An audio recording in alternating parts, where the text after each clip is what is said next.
या आधीच्या लेक्चरमध्ये आपण व्यंजना आणि शब्दशक्ती या सगळ्यांचा सखोलपणे अभ्यास करत आहोत. आधी आपण शाब्दी व्यंजन व्यंजनशक्तीचे दोन प्रकार पाहिले. शाब्दी व्यंजनाचे परत दोन प्रकार पाहिले, अभिधामूलक आणि लक्षणामूलक.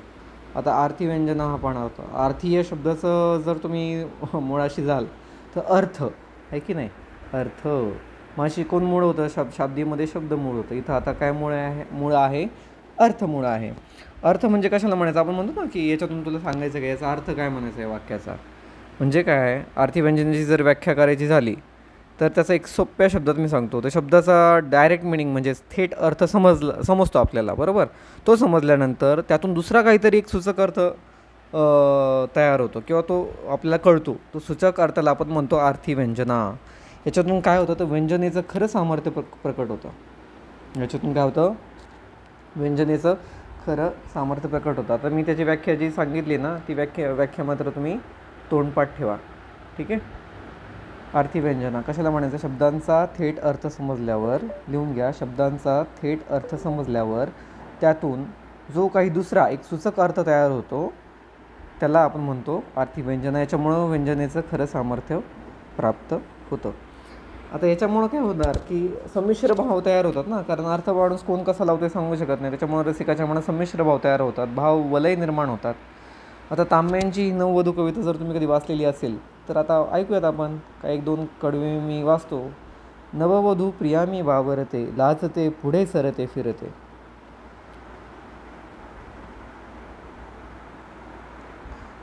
कळे मला तू प्राण सखा जरी, कळे तूच आधार सुखा जरी, तुझं वासुनी संसार फुका जरी, मन जवळ यावया गांगरते. मला एथला लागला लळा, सासरी निघता दाटतो गळा, बाग बगीचा एथला मळा, सोडिता मन कसे सरसरते. जीव मनी तळमळे, वाटे बंधन करुनी मोकळे, परत निघावे तुझं जवळ पडे, तरी काय करू उरी धडधडे.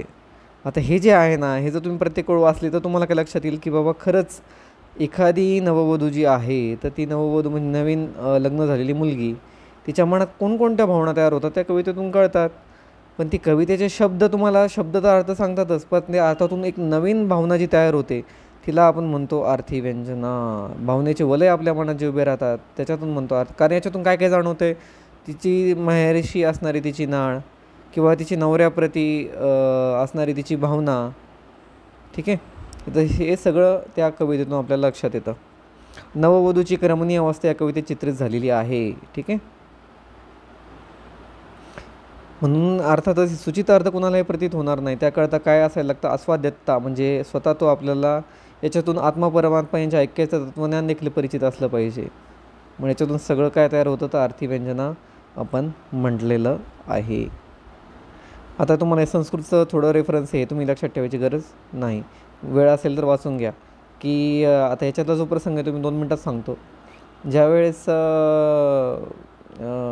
आपल्याला माहिती की सीतामातेचं हरण झालं आणि तिला रावणाने लंकेला नेलं, त्यावेळेस सीतामातेने जाताना त्या मार्गांवर दागिने टाकले, आपले जे अंगावरची आभूषणं आहेत ती खाली टाकली.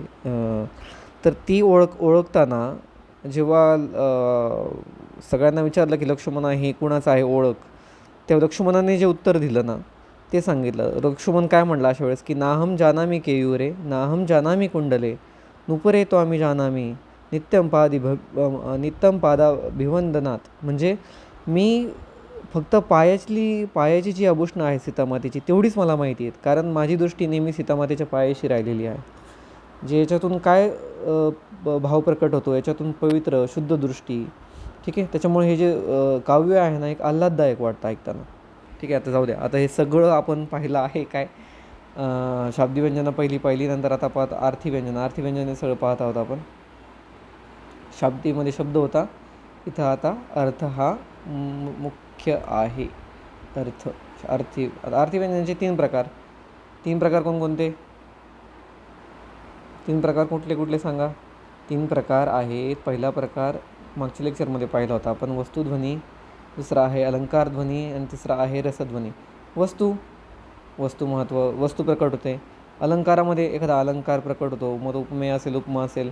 रसध्वनीमध्ये रस महत्त्वाचा ठरतो, शब्दातच आहे. सूर्य असतं इथं त्यांनी जिथं म्हणतं ना की याच्यामध्ये वस्तुध्वनी जो प्रकार म्हटला आहे आरतीचा, म्हणजे जेव्हा एखाद्या काव्यपंक्तीमधून किंवा एखाद्या वाक्यातून एखादी कल्पना किंवा एखादी गोष्ट किंवा एखादी वस्तू जर आपल्याला प्रकट होत असेल ना, तर त्याला आपण म्हणतो वस्तुध्वनी. ठीक आहे.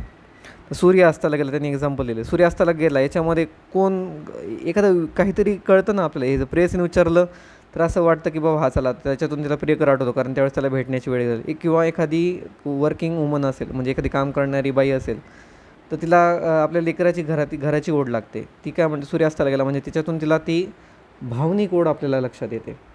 आता पुढचं याच्यातून वस्तू प्रकट होतो, याच्यातून अलंकारामधून एखादा अलंकार, मग तो उपमेय असेल किंवा उपमा असेल किंवा रूपक असेल, अनुप्रास असेल, हे त्याच्यातून प्रकट होतं. आता याच्यामध्ये एक्झाम्पल देताना काय सांगितलेलं आहे बघा. अलंकार ध्वनीमध्ये व्यंगार्थ जेव्हा अलंकाराच्या रूपाने व्यक्त होतो तेव्हा अलंकार ध्वनी तयार होतो. आता उदाहरणार्थ त्यांनी काय सांगितलं, कुसुमाग्रजांची समिधाच सख्या, विशाख हा आपल्याला असा अभ्यासाला आहे. समिधाच सख्या या त्यात कसा ओलावा, कोठुनी फुलांपरिवा मकरंद मिळावा, जात्याच वृक्षया एकच त्या आकांक्षा, तव अंतराग्नी क्षणभर तरी फुलवावा. म्हणजे याच्यातून एक प्रकारे उपमा दिलेली लक्षात येते आपल्याला, आहे की नाही. किंवा आता एखादं तुम्हाला मी सांगू का, एक सोपं उदाहरण. आपण म्हटलं नाही एखाद्या मुलीकडे फोन म्हटलं की तिचा चेहरा हा एखाद्या चंद्राला लाजवण्यासारखा चेहरा होता.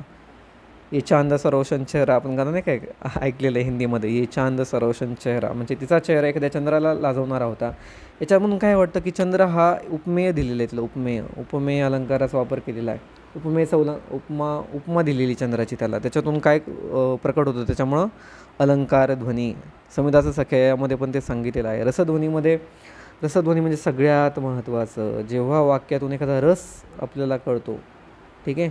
शृंगार असू द्या, वीर असू द्या, करुण असू द्या, कुठलाही रस त्याच्यातून प्रकट होत असेल तर त्याला आपण रसध्वनी अलंकार असं म्हणतो. याचं एक्झाम्पल झालं की म्हणजे एखादा प्रियकर निघून गेला आणि त्या खिडकीत मी पुन्हा, ती खिडकीतून मला तो जाताना दिसला आणि ती खिडकी मी पुन्हा कधीच उघडली नाही. याच्यातून काय लक्षात येतं, तर आपल्याला एक करुण रस वाटतो, की दुःख वाटतं, की त्या प्रेयसीच्या भावना वाटतात की तो तिच्यासमोर निघून चालला आणि ती खिडकीला त्याने परत त्या खिडकीत जायची तिची इच्छा झाली नाही. म्हणजे हा रस जो तयार होतो ना, करुण रस, हा त्याच्यातून लक्षात येतो. ठीक आहे. हे तुम्ही ध्वनी हे खूप सोपं होतं. तुम्ही एखादी वस्तूमधून एखादी गोष्ट, एखादी कल्पना, अलंकारामधून अलंकार अप्रत्यक्षपणे सूचित होतो, रसध्वनीमधून अप्रत्यक्षपणे एखादी भावना सूचित होते. ठीक आहे. हे त्या 3 गोष्टींचा तुम्ही अभ्यास करा. पुढच्या लेक्चरचा मी तुम्हाला सांगेल काय घ्यायचं काय नाही. आणि सगळ्यात महत्त्वाचं, नोट्स सगळ्यांनी काढत राहा. सिलेबस डोळ्यासमोर ठेवा, जे मी सांगतो आहे MPSCच्या विद्यार्थ्यांसाठी. आणि काही डाऊट्स असतील तुम्हाला काही मराठी ऑप्शनबद्दल काही प्रश्न विचारायचे असतील किंवा यशवंतराव मुक्त विद्यापीठाबद्दल काही माहिती घ्यायची असेल तर कमेंट बॉक्समध्ये मेन्शन करा. मी त्याचे उत्तर तुम्हाला त्या कमेंट बॉक्समध्ये देईल.